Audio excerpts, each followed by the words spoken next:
The clock is ticking. Sequence 50. Copyright Ella. Christina, it's good you are back. Her mother said, "Mom, what are you doing here and why did you slap my fiancé like that?"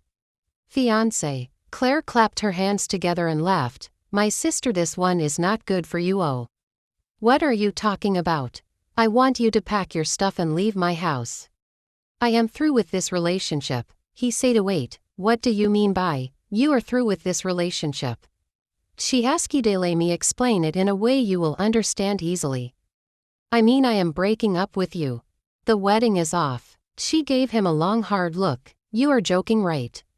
She asked. "No, you are still upset about me not showing up for rehearsals, aren't you?" "No, then what is it? I can't marry a whore." "What did you just call me?" She rasped. "A whore. That's what you are." He flinched as she slapped his cheek. "It is your mother, who is a whore," she shot back. Jericho's face grew red with anger. She had crossed her line by calling his mother a whore.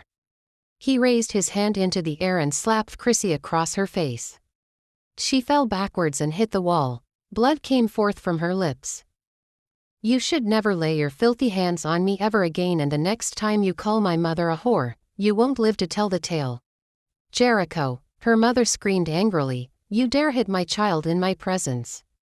"Yes, and I will hit her again if she insults my mother." Chrissy's mother raised her hand to slap Jericho, but he took hold of her hand. "I won't hesitate to beat you up too if you dare raise this hand on me. Leave my house now," he commanded. She yanked out her hand and spat on the floor. "You are such a low-life idiot, and to think I wanted my daughter to marry someone this violent and disrespectful. At least I don't sleep around." Claire helped Chrissy up. "Get your back so we can get out of this house," she said before she turned to look at Jericho. "And you, I will get back at you for disrespecting my mother and humiliating my sister.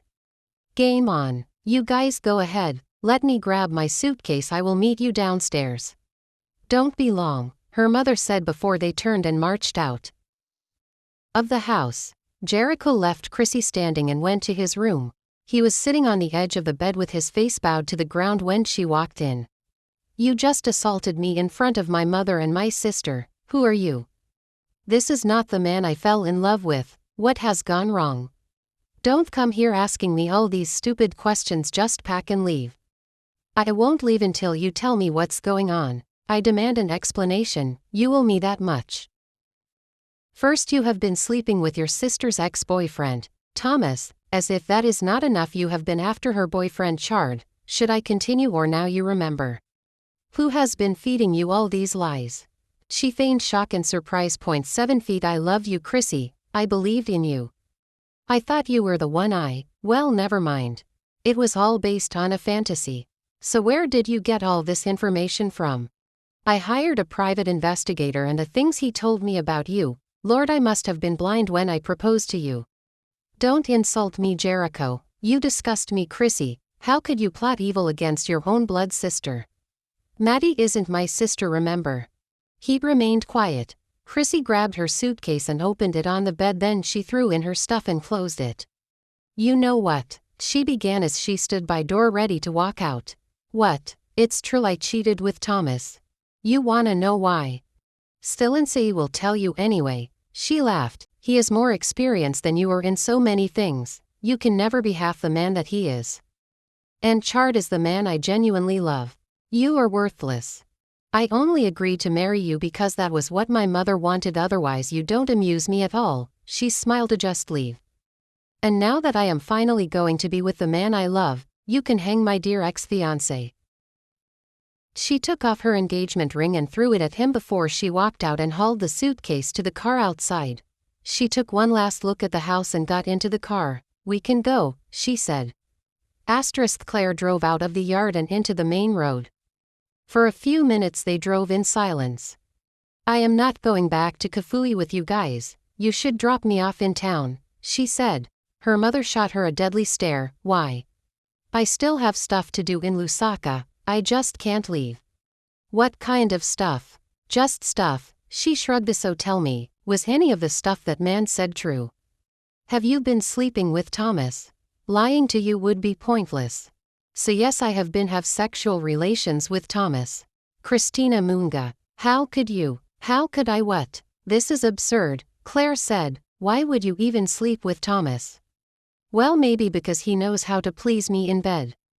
Well, maybe it's because he knows how to please me in bed. Her mother imitated her. Do you know what this will do to our family if it gets out? That's all you care about.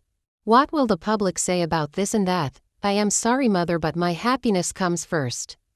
And Thomas is your happiness, Abby? Claire mocked. No, she shook her head. He satisfies me sexually. That doesn't mean he makes me happy. Chard makes me happy. Chard is who I want to be with. Can you even hear yourself? You taught me to go after what my heart desires, mother. I am doing just that.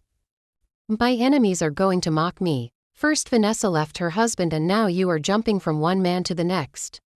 I am the product of your teachings. You have no right to complain.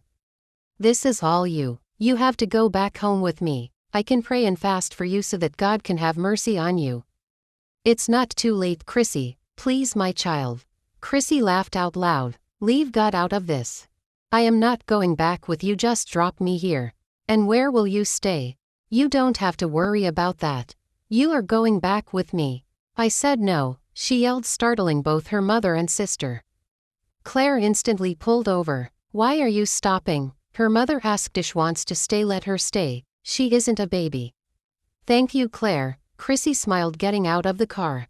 Asterisk, asterisk, asterisk, asterisk. Jericho knows about us, she said when Thomas picked her up an hour later. She had called him after her sister dropped her off. How did he even know anything about this? We should have been more careful. He hired a private investigator. He might mess things for us. I think we need to change the plan right away. Please do. Right away. Asterisk, asterisk, asterisk, asterisk. Comment